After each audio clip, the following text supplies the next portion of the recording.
What's up, everyone? This is an impromptu stream. I just decided I don't have a ton of time today, but I was going to do a Best Ball Mania draft real quick. I might as well stream it, make some content out of it. Let's do it.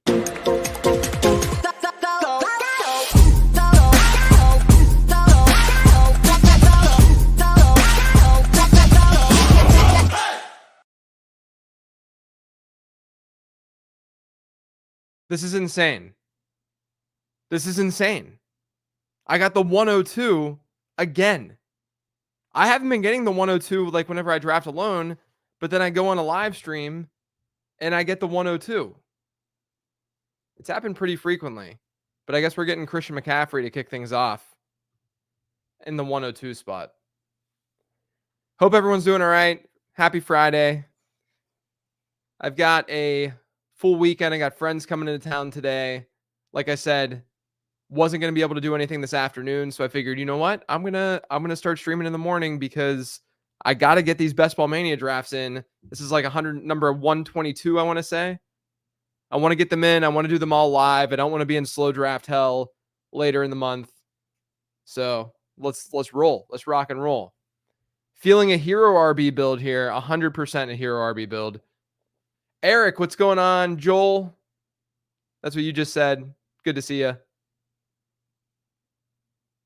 Fam, I'm not even going to say, I'm going to say it's, I don't want to say it out loud. I want this to be clean. I want to be as clean as possible. There might be people watching with kids.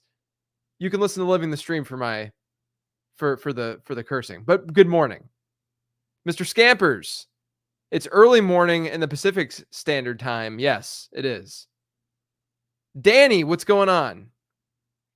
Sorry, old name. Love you though. I love you too. I don't care. I swear like a you-know-whatter outside of my content. I just have gotten so many people through the years complaining whenever like I end up saying something that and they're like listening with their child or something. I just no longer want to deal with that. If you guys feel me. Living the Stream's a little bit different because that's been around for like 12 years and people kind of know what they're getting with that show at this point. Commissioner Jerry Jones. What a name. Called off work for this. Yeah, I bet. Not best ball relevant, but how about those Falcons defensive moves? I know, right? They're clearly trying to get some W's right now. Good morning, Thames. Sorry to the kids indeed. Yes. Cooper Kupp's been rising, man. Look at him going, in this case, before Puka. I'm assuming this is going to be a Cooper Kupp Puka turn. I'm assuming. Because if you get Kupp there and Puka's ADP is there, you might as well stack them. I've seen that move. I actually did that in one of the mini schnauzers. I just max entered that at the last minute just to get 20 slows in there. Nico, if you're going to take Cooper Kupp there, might as well get Puka. It's going to be a wild draft potentially. Is that not a reach though? Which one? With Cooper Kupp? Look, I like Cooper Kupp a lot. I don't have him ranked that high. I've been above consensus though throughout the offseason. One of the I mean, there's a lot of guys that I was above consensus on that have fallen, you know, like a Jermaine Burton or something. But he's one who's risen.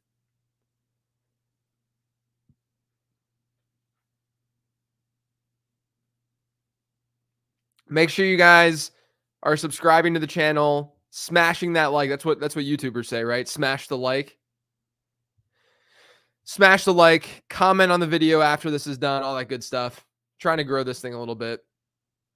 Do you have any write-ups on stacking and redraft? No, I just have content on in the mailbag. There's a mailbag I talked about maybe 2 mailbag episodes ago. If you're going to scroll, where I answer that question in a little bit more detail. Drake London's been falling in a lot of these drafts recently. At least I've noticed. Which is kind of random. So San Francisco gets the Rams, Dolphins, and Lions in the fantasy football playoffs.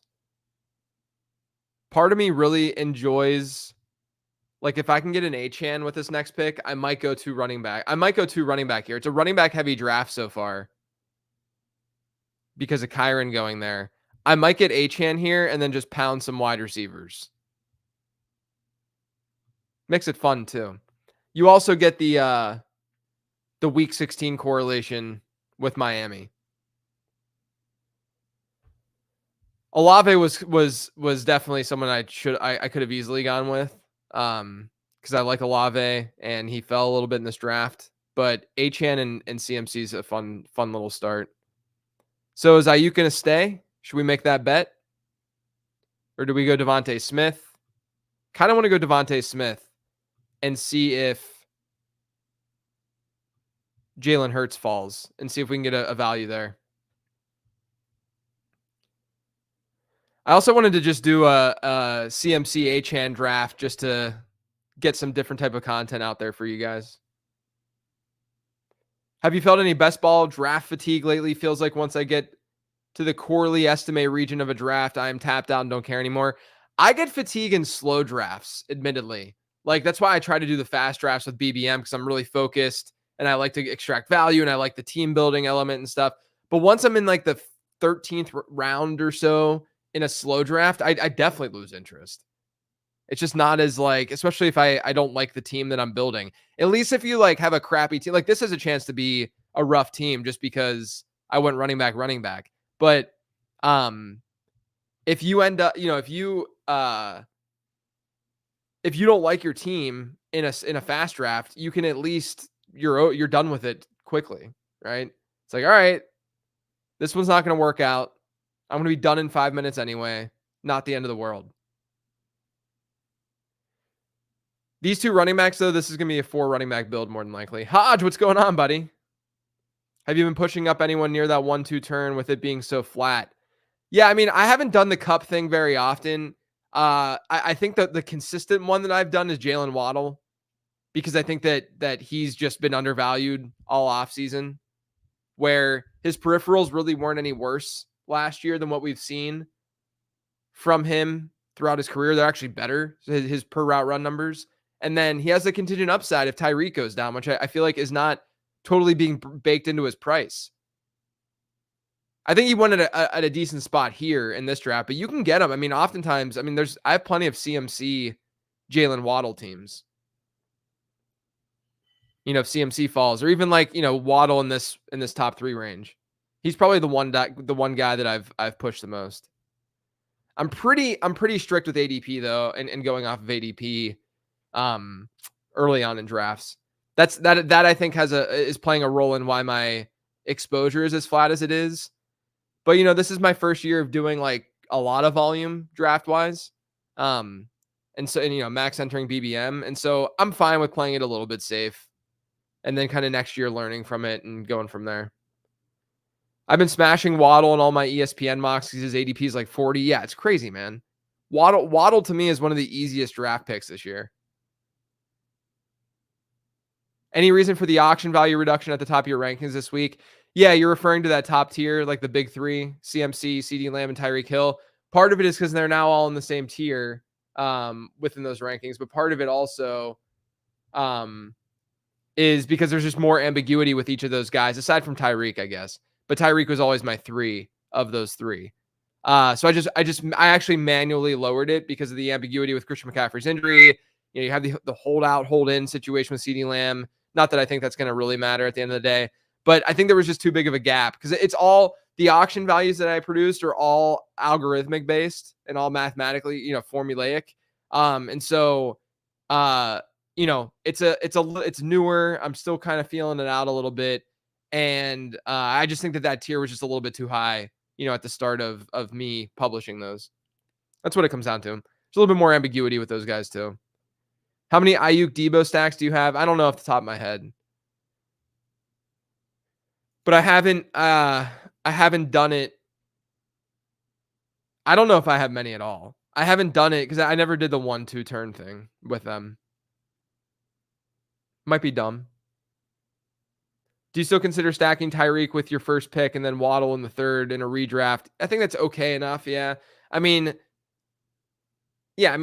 it's fine because they're going to see, the target tree there is so narrow that hypothetically they can both go off in the same week. I know that some best ball bros are not into stacking those two. I'm fine with it because they both could easily in a single week end up seeing 70% of the team's targets. Like that's in their range of outcomes. Across the season, it's gonna be closer to 50%. But yeah, I mean, I'm fine with that. I think there's a little bit of too much variance going on there in a 12-team league like that. But all right, don't pick Jalen Hurts. He might go Hurts though because of the CeeDee Lamb. It's gonna be a lot of wide receiver need if I go Jalen Hurts with this next pick. So I'm not really that upset if they don't here. Don't love the wide receivers though. All right, we're going Jalen Hurts and we're stacking him with Devontae Smith, and we're gonna just get weird here. It does make the Achane pick. It makes me wish I would have gotten wide receiver. Christian Kirk, I'm getting a little bit scared of because of the way they're. I might honestly quote reach for a guy here and go with like a Calvin Ridley. I'll just go Terry McLaurin. He's safe. I have a decent amount of Kirk, and I'm a little bit worried about how they might deploy him in two wide sets or, lack thereof. I also think that Kirk is there's an arbitrage if you want to get like a Deontay Johnson after. But Washington also gets Philly in week 16. So it makes sense for that little correlation. I also have a lot of Jags and Tennessee Titans stacks, as the listeners know, the viewers know. But it's nice to get like McLaurin's not someone who I think is going to smash, but I think that he's someone that likely isn't going to burn you. And this is the kind of lineup that's like, I kind of need a guy who's not going to burn me. Like, I could make a case for Calvin Ridley over him, Xavier Worthy over him, probably not Jaden Reed, but all of the, both of those guys are more high variance picks. Terry McLaurin's like, yeah, we're drafting him as like a wide receiver 2 to 3, more so 3. And yeah, we can make, he can finish as like a mid-range to low-end wide receiver 2.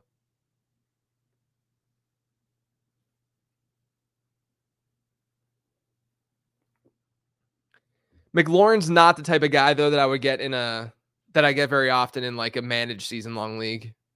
I just play with, I just look for, you can change the, like I look for more upside with that kind of pick. I know that everyone thinks in like best ball, it's like, hey, you got to look for upside in best ball. Okay, Terry McLaurin can still have spiked weeks.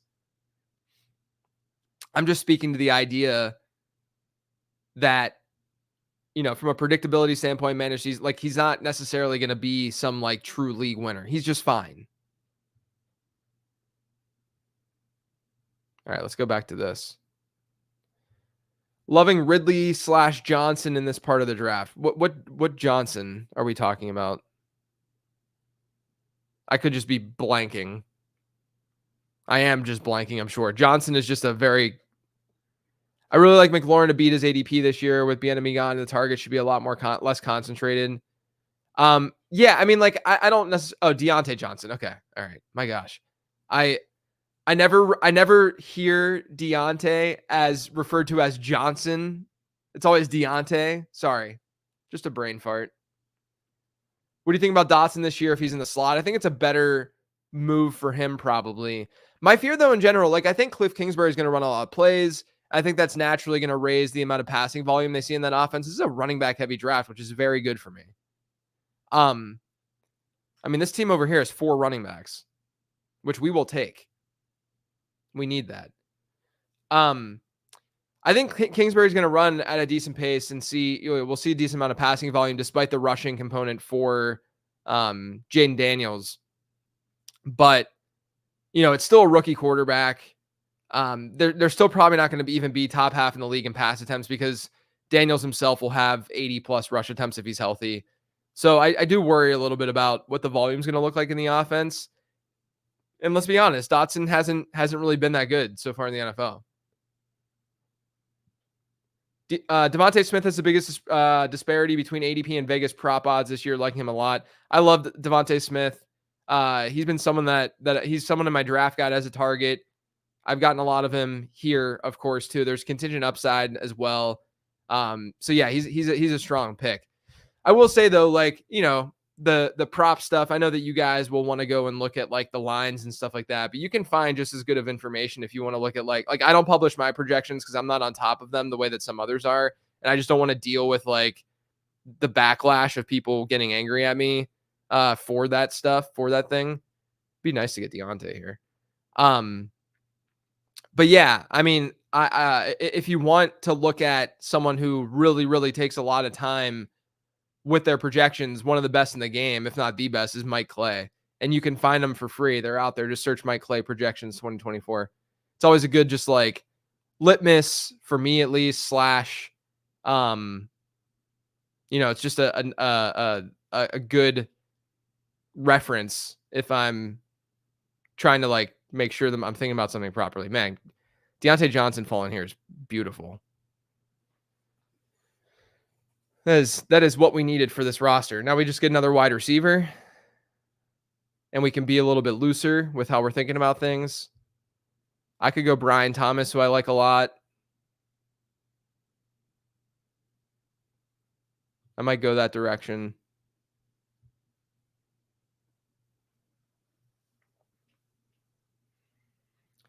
It'd be great if we got like a Jake Ferguson to fall in the next round, because you get Deontay will get him in week 15. And then obviously the Philadelphia week 17 stuff. You gonna wait on tight end? Yeah, we'll see. We'll see what the tight end room looks like. I mean, this turn at the 8-9, you can often. I mean, I could have gotten Kyle Pitts there too. I wasn't even thinking about Pitts being there. But my fear was being too far from. I can't believe Pitts is still there. What is going on? My fear was just, I committed to not going, or I committed to few wide receivers to start the draft. I didn't want to get annoyed and be stupid with that. Why is Pitt still on the board? What did I miss? There we go. Did I miss something? He just went 20 picks past ADP. Good Lord. I mean, maybe slight regrets that I went Brian Thomas there, but I needed the wide receivers. And we have a lot of data to suggest that, having 4 through 7, I went and I pivoted off of it with these two running backs. If I would have not gotten Achane and gone Olave, which probably should have, would have been nice to have Pitts there too. But we're all right. This is still a good squad. Do you like McConkey and redraft JJ? Not a ton. I don't hate him because I think people just generally undervalue wide receiver or rookie wide receivers in your standard home league. Dang it, there goes Jake Ferguson. But yeah, I mean, like I worry about the Herbert injury. I worry about how run heavy the offense is going to be, and I worry about how they deploy McConkey. I think he's fine. I think I'm about at market with him.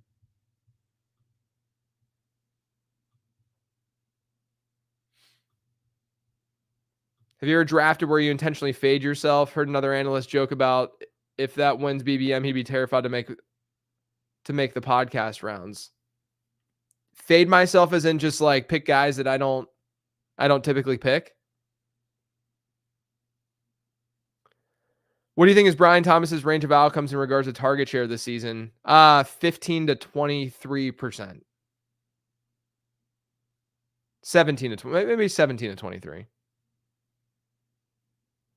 I take guys that I intentionally fade when they fall past, or whenever that I'm fading when they fall past ADP. I mean, I don't really have a strict rule that I'm fading every player, period. And since I'm doing enough volume, there's always going to be drafts where certain guys fall past ADP. So this is a spot where I could go Bowers and Njoku. Well, there goes Njoku. This is where I think I got to get Bauer. Oh, he has a tight end. Maybe he won't go Bowers. But is there anyone else that I really love here, per se? Not necessarily. Let's go Jonathan Brooks to pair with Deontay, and then hope that Brock Bowers makes it with the next pick. Brooks is nice for this build, too, because I have 2 studs at running back. And then I'll just get one more running back later. All right, there goes Pollard. All right, we got Bowers. That worked out well.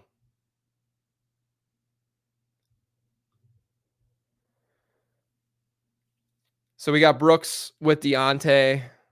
Honestly, that could set up I already have Jalen Hurts, so it could set up a um, Bryce Young late as the QB2. Get like a Jalen McMillan to run it back for week 17. The problem with Brock Bowers, I sometimes feel like I want to get 3 tight ends in that with him. But if I can get Goddard in the next round, then I'll be good to go. Let's star him.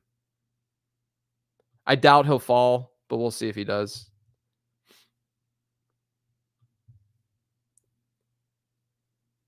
How are you prioritizing the Green Bay wide receivers in PPR redraft? I think that the way that their ADPs line up is the way that I think they should be drafted. So in a vacuum, without ADP, without cost, it'd be Reed, Watson, Dobbs, Wicks.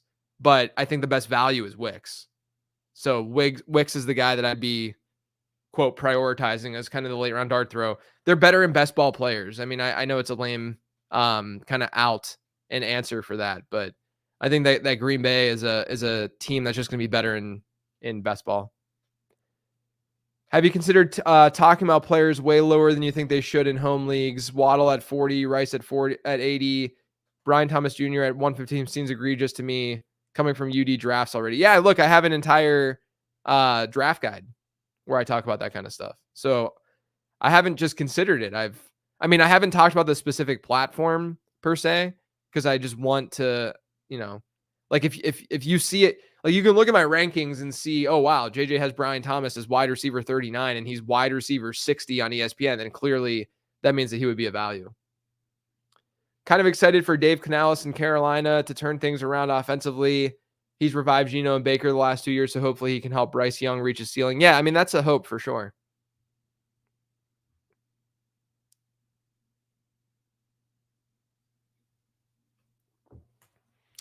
We really did hit that wall, though, with wide receivers here. So it makes it a little bit better and easier to swallow the Kyle Pitts pass, right?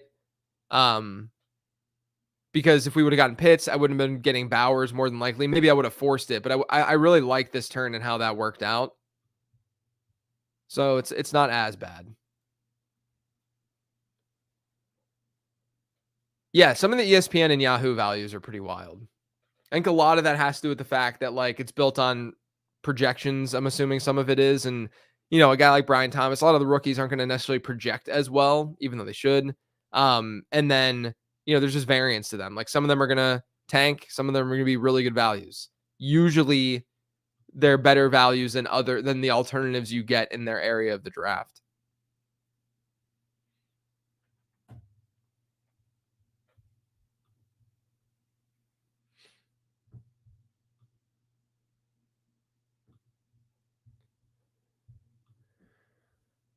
All right. Definitely have some teams. I mean, we got this team right here doesn't have a tight end. And every other team has one. Except for this one. So this team in the 4 spot is the team I got to watch out for to get Dallas Goedert. But they might go running back. I mean, they only have David Montgomery and Raheem Mostert. So we'll see. I'm assuming Goddard's pretty close to the top of the list right now, yeah. Do you have any exposure to at all to the Raiders quarterbacks so far? I do in like earlier best ball drafts, or like in May and maybe June. But not really best ball mania. Maybe it's a mistake. I just can't really get behind it. Like, what's the true ceiling anyway? I say that as Aiden O'Connell probably wins BBM. If I were to pick one, it's Aiden O'Connell. Because typically, not only do I think he could just start week 1, but typically we're going to see the younger guy playing towards the end of the season. All right, this is the pick. If this is not Goddard, we might be... All right, that's good. Njoku Goddard. This could be Goddard. Especially with CeeDee Lamb, this could be Goddard. And if it's not, then we are going to... Oh, thank God. That fits well. Yeah, we can be done at tight end. We got to pound wide receiver a little bit. Could get a running back and just be done at running back too. But I think Judy might be in play here. Could reach for Gabe. I mean, I don't really love. It's not like I'd rather like just throw a lot of darts in volume at wide receiver and maybe get like a. Do we get Corum? No. Let's get Judy. It opens us up for Watson too as a QB too. Plus we have Devon Achane. We get that week 17 correlation. I like this squad though, man. This is coming together. We gotta land the plane, as they say, with these wide receivers. Have definitely noticed a lot more randomness in the past couple of weeks as more regular Joes start drafting. Yeah, that's to be expected. Quarterbacks go a little bit higher. You know, you'll get like teams with like 4 running backs through 5 rounds. Benton says, "Hey JJ, not on my computer like usual, but I'm lurking on vacation, surviving with a sunburn." Oh man, I know that feeling. I've gotten pretty good at lathering myself up on vacation and being out at the pool and stuff. But I've had, you know, especially in my 20s, had many instances of wild sunburn that just derailed. I mean, you feel like physically ill when you're really sunburned. Quick, do I trade Achane and CD for Hall and Gibbs? My wide receiver one is Devontae. Man, I haven't had a trade question yet, I don't think, in redraft. I mean, it's a pretty lateral move. I think Achane and Gibbs are pretty. I'd probably just depends on what you want to do. It's kind of a musical chairs kind of trade. I don't really have a strong opinion. But yes, as Joel says, no need to yell. No need for the caps. I think the guy that I might end up being upset about that I'm underweight on is AD Mitchell. I didn't love him as a prospect, but obviously the upside's there with his physicality and stuff. I just worry a little bit about the passing volume in that offense. And he wasn't getting that much love like 2 weeks ago with his development. But obviously a spike week kind of guy. I just don't have enough.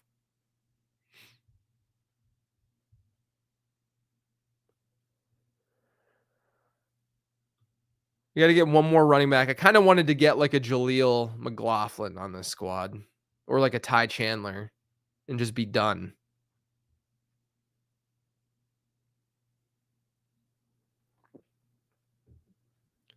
Hey, JJ, mention your guide rankings are based on 3 wide receiver leagues. If we're in a 2 wide receiver, should we discount the wide receivers a few spots? Yes. There's a chapter in the book, in the draft guide that talks about, the importance of, whenever we get ranking sheets from different sites or from different analysts, we're not asking the right questions. The question that we ask is typically, is this half PPR or full PPR? That really doesn't matter that much. I mean, it matters to some degree, but not that much, especially when we're projecting. If I look at my projections, the majority of players don't even shift in their projected ranking from full to half PPR. What we really need to be asking is how many, like, what kind of lineup requirements is this based off of, right? You know, J.K. Dobbins here too, but I think Jaleel just works as like a high floor option to round out the room. And there's no one that I absolutely need a wide receiver. Like I don't need to go Dotson and pair him with Terry McLaurin. I can just see if the guy at the turn gets him, and I'll just get like a Michael Wilson or something if I wanted to. Let me see. I think the drop. I am higher on McLaughlin. You know what? Because of ADP, and he has 5 running backs, we're gonna go Dotson. We'll stack Washington. Pitts would have worked with McLaurin there too, but again, I'm fine with how it worked out because of Bowers and Jonathan Brooks. All right, so there goes Hawkinson, and then here we'll get McLaughlin. All right. So we're done at run. This is a quarterback, then all wide receiver remaining squad.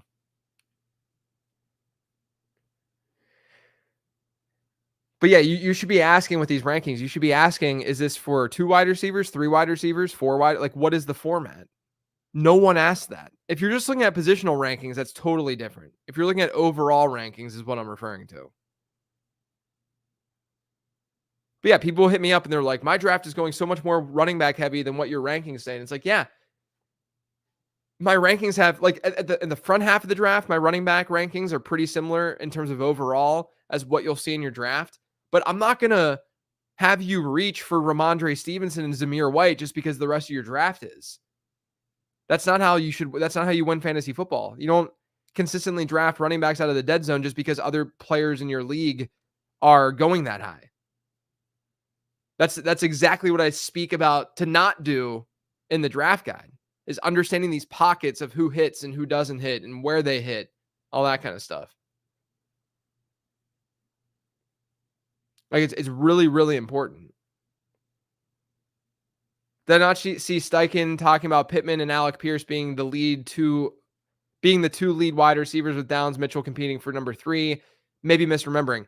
Yeah, I mean, like the way that these Colts wide receivers would work out. This is another thing that I think is really, really important when we're analyzing wide receivers, is knowing the kind of roles that they play. And so when you have a 11 personnel, 3 wide receiver sets, you'll have 2 perimeter receivers, and then you'll have a guy in the slot, right? AD Mitchell didn't play. He played the slot in their first preseason game. But I'm assuming they're trying to test things out to see what he looks like there. And this is why preseason stuff can't be taken too seriously. But AD Mitchell was a perimeter guy. He's been a perimeter. He played the perimeter throughout college. That's what he is. He's a big, big player that you can throw out on the outside. And ironically enough, or coincidentally enough, he did one of his comps in my model was Alec Pierce. Like, they have a type. The Colts have a type. They love the athletic perimeter receiver, and they've been trying to find that guy for years. Those guys have wide ranges of outcomes.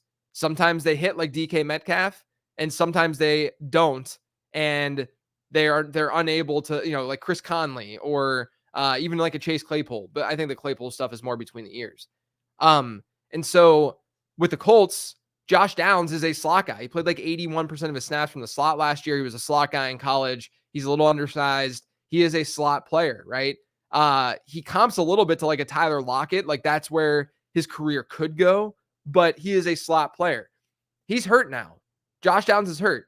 So now they have Alec Pierce, AD Mitchell, and Michael Pittman. Well, what do? Well, you start to throw AD Mitchell in the slot and see what he's got, because they don't have a traditional slot guy to really, or they have like Anthony Gold, who they drafted this year, to really step in and just be a slot, right?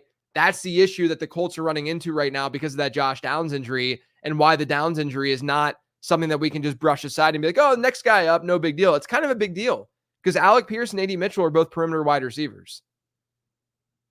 Yeah, Downs is a really, really good slot player.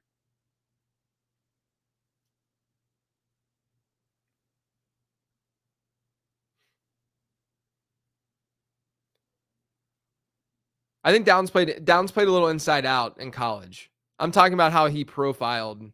I'd have to look at the exact numbers. He was a lot like an Elijah Moore, though, in what we thought, but Moore ended up playing really well his rookie year on the perimeter, which is why it was so interesting and intriguing.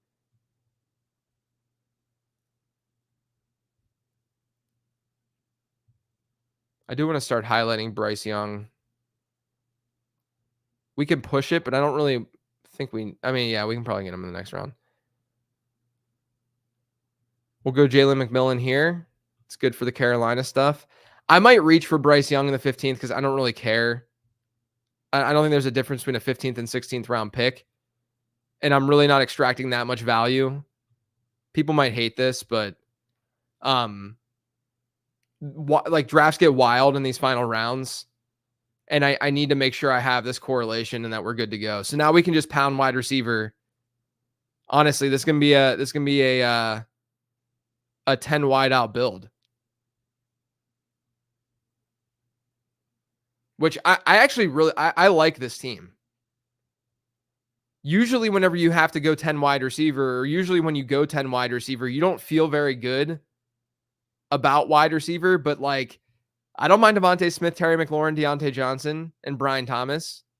These dart throws are fine. Yeah, like Jeremy's saying, people reach for quarterback like crazy. Exactly. Exactly. That's my overall fear. I could have gone Baker instead of Bryce, but I honestly don't see a massive difference in range of outcomes between those two guys. Maybe that's stupid, but I think we're going to see a little regression with Tampa Bay, and Bryce Young could take a step forward. But yeah, I mean, I have Baker straight up more, and I did get Jalen McMillan, but I'd rather have the top weapon for the quarterback and go that direction. Hey, JD, I never received the late round draft guide after signing up with late round to Underdog. If you hit up Underdog, I'm sorry about that. It's happened to a handful of people. If you hit up Underdog in their customer service, you can ask them and just tell them that you signed up with that promo code. They'll send you a link. I unfortunately don't have access to the email addresses that signed up for that, so I can't check. But if you just message them, they will send you the link. Apologies though for that. It's happened a handful of times. And it seems like it's a quick fix. When you talk about projections, are these just built in Excel, or are you building a full on dashboards and like Tableau, for example? And are you using a multiple regression model? Just curious. So the projections are less, yes, it's a multiple regression model for a lot of the stuff that I do. I'm not the best model builder in the world. I understand math, so I can do it. And I probably spend more time doing it and building it out than what someone who knows this stuff better than I do would. But that's fine. It's worked out for me. But with projections, what people don't realize that there's a ton of like subjectivity related to projections. The way that I build projections is a top-down approach. So I'm looking at team level stuff first, and I'm projecting out things like pass rate, and then overall touchdowns based on some regression stuff and based on coaching. And there's some subjectivity involved in that, especially with coaching. And then a lot of that's also driven by like projected win totals, because that dictates game script, right? And then once I get the team level stuff, I look at quarterback, divvy up quarterback. Usually I'm giving, the starter 98% of the snap. I assume relatively good health with those guys. And then from there, you're projecting out target shares and running backfield shares as opposed to just raw volume, because it's all based on the team level stuff. So when you change the team level stuff, if something happens, if we get word that they're changing philosophy, or, a coaching change happens, what have you, you can quickly change that and everything then gets shifted. But in terms of like some of the regression stuff that I do within projections, I use regression to figure out total projected touchdowns, use regression to figure out, like rate stats and how those regress year over year. I use it for touchdowns as well, and how to project touchdowns. And then I'll project touchdowns based on yards usually, and then a little bit of like ADOT stuff. There's a lot to this. Clearly, I'm just kind of rambling right now. Hang on, I'm about to pick. Here's what ADP is looking like. I think we go Jalen Tolbert because we need a bring back for the Philadelphia stuff.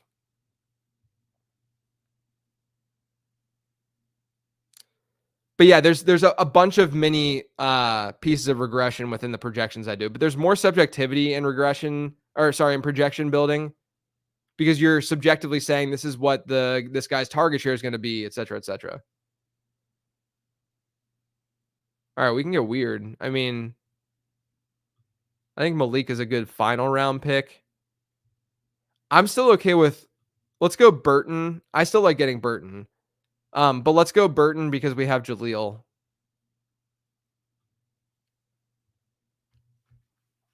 Just sign up on Underdog with your code. Excited to see the guide when it gets sent. Should get sent soon. Been learning Python. Want to get into building projections, but the initial data collection and setup work feels pretty daunting. Honestly, man, with projections, you don't need to get super scientific. As long as you understand what I just said about like the baseline stuff, like getting team level projections, shifting that to quarterback, shifting that to wide receiver, running back, and tight end. Like you don't need something crazy. I think that like the prospect modeling is probably a little bit better for something like if you're learning Python. Again, I don't know languages the way that others do or as well, and I'll be pretty open about that. But I know how to test things. I know how to look at things mathematically that others don't. I'd say I'm like a 90th percentile mathlete, if you will, right? Versus the population. Do you draft the 1 to 4 max entry UD contest like the flock number 5 with 3 entry max? I'm currently drafting. Not typically. I mean, I will. It depends on yes, it depends um on the contest and entry fees and stuff. Assume you know, but NFL play Python should be helpful. Yeah, I know about like also like the R suite and stuff.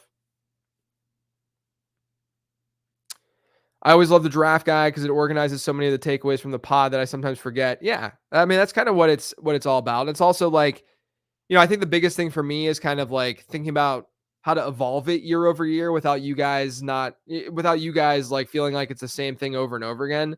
And I think I've solved it so far. It's only, this is only the 3rd year. I think this year definitely had, new stuff in it, and I rewrote a ton of it.